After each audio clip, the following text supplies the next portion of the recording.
नमस्कार दोस्तों, स्वागत है आप सभी का। मेरा नाम है विक्रम, आप देख रहे हैं वीके मैथ यूट्यूब चैनल। तो आज का जो वीडियो दोस्तों इंडियन आर्मी जीडी की मैथमेटिक्स के लिए समय और दूरी, टाइम एंड डिस्टेंस का पार्ट फर्स्ट है, जिसमें दोस्तों हम इसका बेसिक कॉन्सेप्ट और इसकी जो ट्रिक है वो समझने वाले हैं। इससे पहले के वीडियो में दोस्तों बेस्ड ऑन नंबर के जो क्वेश्चन है वो हमने सोल्व किए हैं, उसका बेसिक कॉन्सेप्ट भी हमने समझा है। तो अगर वो वीडियो आप देखना चाहते हैं तो प्लेलिस्ट का लिंक डिस्क्रिप्शन में दिया गया है, वहां पर क्लिक करके वो वीडियो भी आप देख सकते हैं।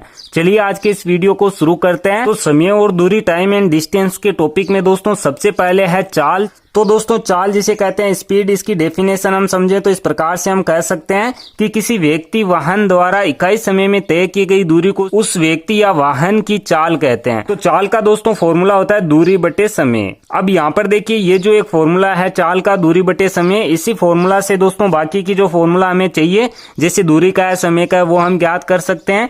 देखिए किस तरीके से, जैसे यहाँ पर दोस्तों मान लीजिए हमें दूरी का फॉर्मूला चाहिए, दूरी हमें ज्ञात करनी है, चाल और समय हमारे पास है। तो यहाँ पर देखिए इसी से हम कर सकते हैं। यहाँ पर हम इसका तिरछा गुणा कराएं तो चाल का गुणा समय से हो जाएगा। तो दूरी का फॉर्मूला हो जाएगा चाल गुणा समय। ठीक है, अब यहाँ पर मान लीजिए हमें समय ज्ञात करना है, तो समय के लिए दोस्तों क्या हो जाएगा, यहाँ पर देखिए इस फॉर्मूला में समय को यहाँ पर हम रख लेते हैं और चाल को दूरी के बटे में भेज देते हैं। तो दूरी बटे चाल क्या हो जाएगा, समय का फॉर्मूला हो जाएगा। तो यहाँ पर हमें एक फॉर्मूला ज्ञात रखना है कि चाल का फॉर्मूला दूरी बटे समय, और बाकी के फॉर्मूला इसी से हम ज्ञात कर सकते हैं। तो ये है दोस्तों चाल के बारे में। अब इसी टॉपिक में दोस्तों एक होता है सापेक्ष चाल, जिसे कहते हैं रिलेटिव स्पीड। तो सापेक्ष चाल की दोस्तों डेफिनेशन क्या होती है कि जब किसी व्यक्ति वाहन की चाल का दूसरे व्यक्ति वाहन की चाल से संबंध बताया जाता है तो इसे सापेक्ष चाल या रिलेटिव स्पीड कहते हैं। तो यहाँ पर दोस्तों सापेक्ष चाल से संबंधित भी कुछ फॉर्मूला है। जैसे हमें इस प्रकार से दिया जाता है कि दो व्यक्ति या दो ट्रेन है, दो कोई भी वाहन है जो एक ही दिशा में चल रहे हैं, तो उनकी सापेक्ष चाल क्या होगी। तो जो दो वाहन हैं दोनों की जो चालें हमें दी जाती है, उन चालों का हम अंतर ज्ञात कर लेंगे जब एक ही दिशा में हो। ठीक है, जब दोस्तों एक ही दिशा में होंगे तो यहाँ पर हम क्या करेंगे, जो हमें चाल दी गई है तो यहाँ पर हम चालों का अंतर कर देंगे। और देखिए यहाँ पर दूसरी स्थिति क्या है कि जब विपरीत दिशाओं में चलने पर सापेक्ष चाल हमें ज्ञात करनी हो तो वहां पर हम क्या करेंगे, जो दोनों की चालें दी गई है दोनों की चालों का हम योग ज्ञात कर लेंगे। तो इस प्रकार से दोस्तों एक ही दिशा में और विपरीत दिशा में हम सापेक्ष चाल ज्ञात कर सकते हैं। अब यहाँ पर देखिए जो चाल हमें दी जाती है उस चाल को दोस्तों किलोमीटर प्रति घंटा या मीटर प्रति सेकंड से व्यक्त करते हैं, जिसे इस प्रकार से लिखते हैं। जैसे किलोमीटर प्रति घंटा है जिसे हम इस प्रकार से लिखेंगे, या मान लीजिए हमें मीटर प्रति सेकंड में दिया जाता है तो उसे हम मीटर प्रति सेकंड इस प्रकार से लिखते हैं। अब यहाँ पर देखिए कभी कभी क्वेश्चन में क्या होता है कि हमें किलोमीटर प्रति घंटा को मीटर प्रति सेकंड में बदलना होता है या मीटर प्रति सेकंड को किलोमीटर प्रति घंटा में बदलना होता है। तो देखिए पहली स्थिति में क्या है कि जब किलोमीटर प्रति घंटा हमें दिया जाता है और इसे दोस्तों मीटर प्रति सेकंड में बदलना है, तो यहाँ पर जो ये हमें दिया जाएगा इसका गुणा हम करा देंगे 5/18 से। ठीक है, तो यहाँ पर दोस्तों जो चाल आएगी वो चाल हो जाएगी यहाँ पर मीटर प्रति सेकंड में। जैसे दोस्तों इसे हम एक एग्जाम्पल से समझ सकते हैं। एग्जाम्पल के लिए यहाँ पर जैसे मान लीजिए 36 किलोमीटर प्रति घंटा हमें दिया गया है और इसे हमें मीटर प्रति सेकंड में बदलना है, तो यहाँ पर हम क्या करेंगे, 36 का गुणा हम 5/18 से करा देंगे। तो देखिए 18 का भाग 36 में 2 बार जाएगा, 2 का 5 से गुणा कितना हो जाएगा, 10। तो यहाँ पर हो जाएगा 10 मीटर प्रति सेकेंड। तो इस प्रकार से किलोमीटर प्रति घंटा को मीटर प्रति सेकंड में बदला जाता है। अब दोस्तों देखिए जैसे दूसरी स्थिति में हमें यहाँ पर दिया गया मान लीजिए मीटर प्रति सेकंड और इसे हमें किलोमीटर प्रति घंटा में बदलना है, तो यहाँ पर देखिए हमें क्या करना होगा, जो हमें ये दिया गया है मीटर प्रति सेकंड, इसे हम गुणा करा देंगे 18/5 से, यानी कि इसके उल्टे से हम गुणा करा देंगे। जैसे इसके लिए भी दोस्तों हम एक एग्जाम्पल ले लेते हैं। जैसे एग्जाम्पल में यहाँ पर हमें दिया गया है कि 20 मीटर प्रति सेकंड है। ठीक है, तो यहाँ पर दोस्तों इसे किलोमीटर प्रति घंटा में बदलना है, तो 20 का गुणा हम करा देंगे 18/5 से। तो देखिए 5 का भाग 20 में जाएगा 4 बार और 4 का गुणा 18 से हम कराएंगे तो 72 होगा, तो 72 किलोमीटर प्रति घंटा हो जाएगा। ठीक है, तो इस प्रकार से चाल को बदला जाता है। तो यह है दोस्तों इसका बेसिक कॉन्सेप्ट। तो चलिए अब आगे बढ़ते हैं, इसकी हम इम्पोर्टेंट ट्रिक समझते हैं एग्जाम्पल से। तो यहाँ पर दोस्तों जो पहली ट्रिक है वो कुछ इस प्रकार से है। यदि कोई रेलगाड़ी 1 किलोमीटर प्रति घंटे की चाल से चलते हुए किसी खंबे को 20 सेकंड में पार करती है तो 20 सेकंड में तय की गई दूरी ज्ञात कीजिए, या ऐसा भी पूछा जा सकता है कि रेलगाड़ी की लंबाई ज्ञात कीजिए। तो यहाँ पर देखिए दोस्तों ट्रिक क्या है, यहाँ पर दोस्तों जो 1 किलोमीटर प्रति घंटा की चाल हमें दी गई है, इसका गुणा हम करा देंगे जो दोस्तों हमें समय दिया जाता है किसी खंबे को पार करने के लिए। देखिए यहाँ पर 20 सेकंड हमें दिया गया है, तो इसका गुणा हम 20 से करा देंगे और इन दोनों का गुणा हम करा देंगे 5/18 से।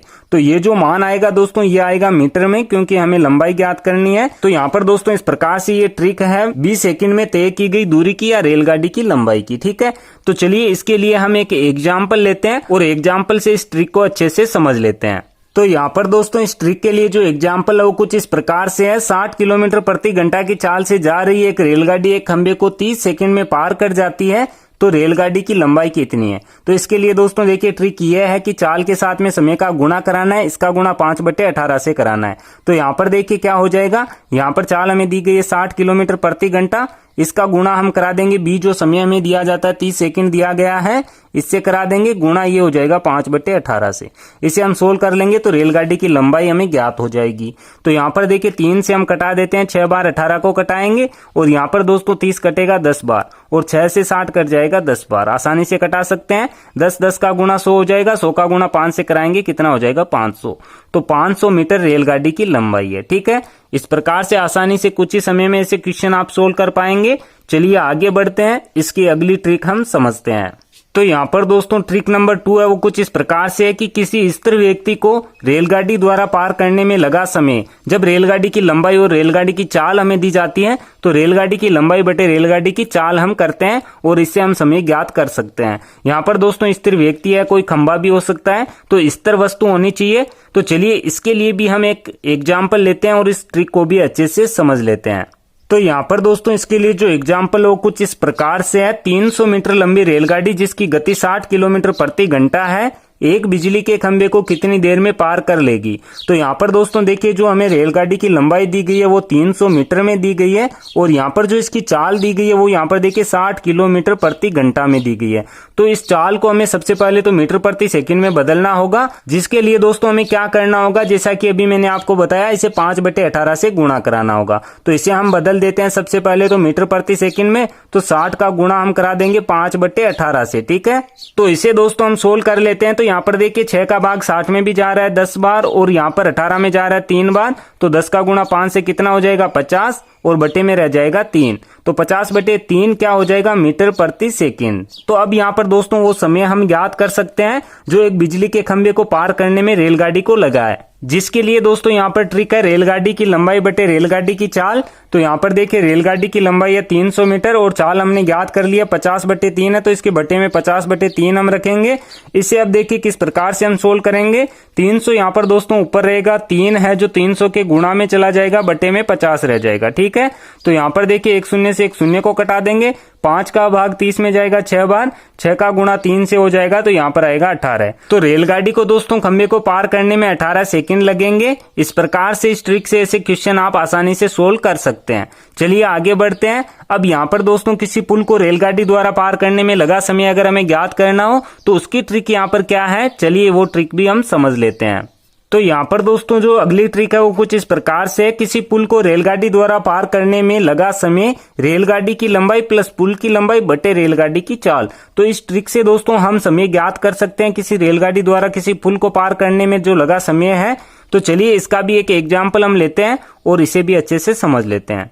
तो यहाँ पर दोस्तों इस ट्रिक के लिए जो एग्जाम्पल है वो कुछ इस प्रकार से है। 160 मीटर लंबी रेलगाड़ी जिसकी गति 54 किलोमीटर प्रति घंटा है, 200 मीटर लंबे एक पुल या प्लेटफॉर्म को कितने समय में पार करेगी। तो पुल दिया जाए या प्लेटफॉर्म दिया जाए, हमें एक ही तरीके से क्वेश्चन को सोल्व करना है। यहाँ पर दोस्तों ट्रिक है, देखिए रेलगाड़ी की लंबाई प्लस पुल की लंबाई बटे रेलगाड़ी की चाल। लेकिन यहाँ पर देखिए रेलगाड़ी की जो चाल है वो हमें दी गई है 54 किलोमीटर प्रति घंटा।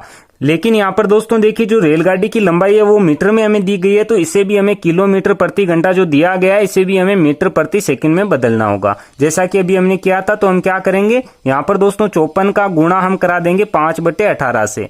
तो देखिए 18 का भाग 54 में जाएगा 3 बार, 5 का गुणा 3 से कितना हो जाएगा 15, तो ये हो जाएगा 15 मीटर प्रति सेकंड।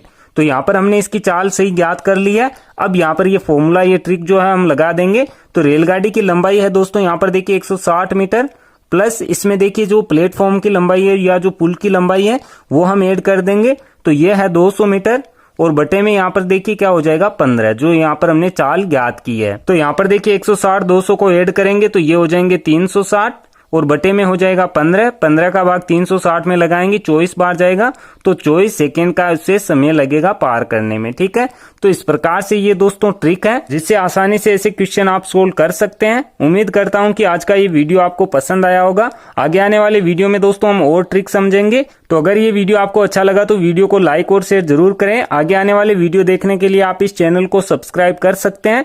सब्सक्राइब करने के बाद में बेल के आइकन को जरूर प्रेस करें ताकि आगे आने वाले वीडियो की नोटिफिकेशन आपको मिलते रहें। मैं मिलता हूं आपसे इसी की नेक्स्ट वीडियो में, तब तक के लिए जय हिंद, जय भारत, वंदे मातरम।